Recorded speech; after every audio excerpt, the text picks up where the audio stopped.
徛台湾看世界，来看香港反送中。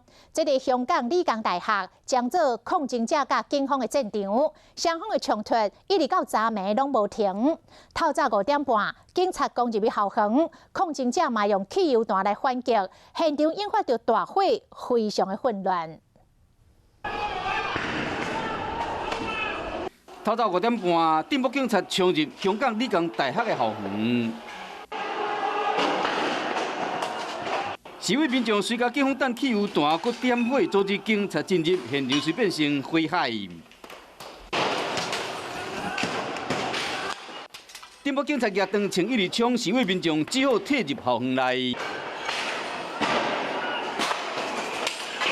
伫烟雾中，会使看到几个示威者和镇北警察带走。香港理工大学昨变成示威者甲警察的战场，双方冲突位置是一直到暗时，到半暝时情形搁较严重。警方甲示威者伫理大附近的天桥对抗，先用催泪弹，后来出动装甲车。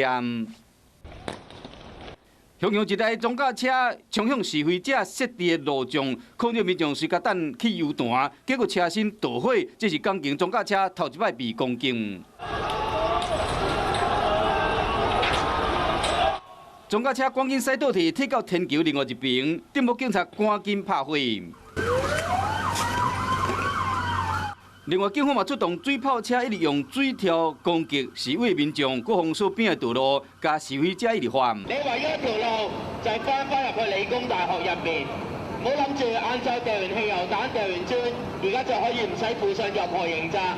經過一暝後，目前依然有真濟示威者留在校園內。香港理工大学本来有许多的示威者聚集，但在今天清晨已经被警方用武力给驱散。现在警方的防线往外推，只要是前往理工大学的路上，都可以看到像这样设置重重警力。一旦有示威者聚集，就举旗，随时准备开枪。 最新的消息指出，理大即马所有的出口拢被封锁，示威者甲学生拢无法度离开。警方阁表示讲，只要伫理大范围内的人，拢会被控告暴动罪。